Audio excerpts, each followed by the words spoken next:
کو جو اچھا رانا صاحب ایک بڑا اہم سوال قرضوں کا یہ شور ڈالتے ہیں کہ جی ایک بڑا اہم سوال پیدا ہو گیا کہ آپ کہہ رہے ہیں کہ الیکشن کمیشن کے پاس سارے اختیارات ہیں، تو یہ بتائیں عثمان ڈار صاحب کہ جو آج الیکشن کمیشن جو ہے اس نے سینٹ کے الیکشن کے لیے فیصل واڈا صاحب کے کاغذات منظور کر لیے ہیں، ان کو اجازت دے دی ہے، پرویز رشید صاحب جو ہیں ان کو اجازت نہیں دی، تو دو سیاستدان ہیں، دونوں کی کہانیاں مختلف ہیں.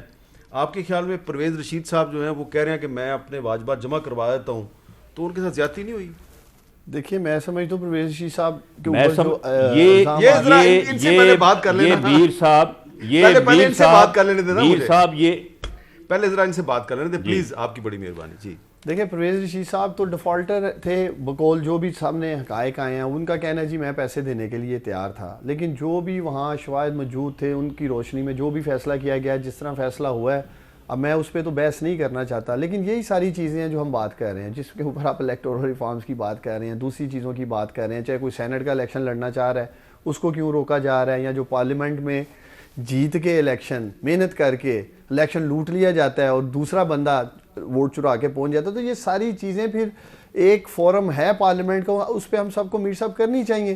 لیکن میں رانا ثناء اللہ صاحب کو ایک بات ضرور کہنا چاہوں گا، یہ بار بار کہہ رہے ہیں جی رنگے ہاتھوں پکڑے گئے ہیں، پہلے تو یہ فیصلہ ان باضابطگیوں کا کرنا ہے الیکشن کمیشن آف پاکستان نے. رنگے ہاتھوں تو پکڑے گئے تھے ڈسکے میں رانا ثناء اللہ، یہ کرنے کیا آئے ہوئے تھے ڈسکے میں؟ یہ الیکشن لوٹنے کے لیے وہاں پہنچے تھے، ایکسپرٹ ہیں. جہاں پنجاب ثابت کیا ہوا ہے یہ بتائیں، ان پہ ثابت کیا ہوا ہے؟ ثابت یہی ہوا ہے جو وہاں تشدد انارکی، جو وہاں ایک فضا، یہ ایک ویڈیو پیش کرنے کا انہوں نے وعدہ کیا تھا آج سے 3 دن پہلے، وہ کرے 20 کلومیٹر ہے میں جہاں تھا. دیکھیں پہلے تو یہ خود مان رہے ہیں کہ ہم الیکشن کمیشن کے کوڈ آف کنڈکٹ کی دھجیاں بکھیرنے کے لیے وہاں پہنچے تھے. یہ ایم این اے یہ آ ہی نہیں سکتے. یہ کیوں وہاں آئے؟ یہ ماسٹر مائنڈ پلان لے کے آئے تھے کہ ہم نے جن پولنگ سٹیشنز کے باہر پی ٹی آئی کے رش ہے، چلے انہوں نے غلط کیا، یہ وہاں پہ آئے تو وہاں پہ پھر ڈاکٹر فردوس عاشق امان سے وہ کہیں نہیں، پورا دن حلقے میں کہیں نظر نہیں آئی. وہ میاں جویل لطیف اور فردوس عاشق امان نے کل ہمارے پروگرام میں ایڈمٹ کیا کہ وہ آر او کے دفتر میں ایک دوسرے کے ساتھ ملاقات ہوئی. 5 بجے آئیں اور ان کا بیانیہ یہ تھا کہ یہ سارے جو یہاں بیٹھے ہیں یہ نہیں ہونے چاہیے، وہ اس وجہ سے وہاں آئی، ادروائز ہماری طرف. اچھا رانا صاحب وہ پرویز رشید صاحب والی بات بیچ میں رہ گئی، آپ اس کے کچھ کہنا چاہ رہے تھے؟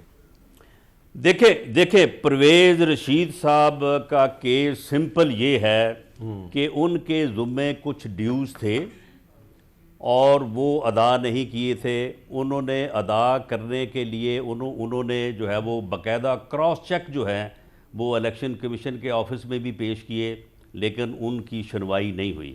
میں اس قسم کی 101 مثالیں پیش کر سکتا ہوں کہ جہاں پہ جب کاغذات نامزدگی سامنے آئے، کہا کہ جی ان کے خلاف یہ ڈیوز ہیں، وہاں پہ ڈیوز ادا ہوئے اور اس کے بعد جو ہے وہ آدمی جو ہے وہ الیکشن لڑ کے جو ہے وہ ہارا یا جیتا، وہ اس کا مقدر. یعنی یہ ایک ایسا فیصلہ ہوا ہے. دیکھیں انصاف صرف ہونا نہیں چاہیے، یہ ایسے نہیں مقولہ بنا ہوا کہ انصاف ہونا بھی چاہیے، ہوتا نظر بھی آنا چاہیے. ٹھیک ہے. اور یہ ایک ایسا فیصلہ ہے کہ جس فیصلے کے اوپر جو ہے وہ انتہائی مایوسی اور افسوس کا اظہار کیا جا سکتا ہے، اور اس کی کوئی مثال نہیں ملتی پہلے. اچھا مایوسی اور اس قسم کی سینکڑوں مثالیں موجود ہیں کہ آپ کے ڈیوز ہیں، آپ نے کلیئر کر دیے اور آپ نے الیکشن لڑے. اس طرح سے تو کوئی بھی جائے اس کے خلاف آپ جھوٹا سچا جو ہے وہ ایک نوٹس بنا کے دے دیں اور اس کے بعد اس کو گھر بٹھا دیں. یہ مایوسی اور افسوس آج کل صرف آپ کو نہیں ہے. ہم نے تھوڑی دیر پہلے آپ کو لیاقت جتوئی صاحب جو ہیں ان کا ایک کلپ سنایا ہے، اب ایک اور بھی سن لیں. بلوچستان کے وزیر تعلیم ہیں، تحریک انصاف کے رہنما ہیں یار محمد رند صاحب، وہ کیا کہہ رہے ہیں؟ میرے صوبے میں پرائم منسٹر آتے ہیں، میری ان سے ملاقات نہیں ہو سکتی. میں کابینہ کا حصہ ہونے کے باوجود مجھ سے 5 منٹ بھی ہمارے لیے اسپیئر نہیں کیے جاتے. ناراضگی ہے، جو بلوچستان کے معاملات ہے اس میں ہم سے مشاورت نہیں کی جاتی، نہ ہمیں اعتماد میں لیا جاتا ہے. اب عثمان ڈار صاحب جو ہیں ان کی تو ایکسیس ہے پرائم منسٹر تک، لیکن یار محمد رند صاحب جو وزیر ہیں ان کی نہیں ہے. یہ بڑا اہم سوال ہے.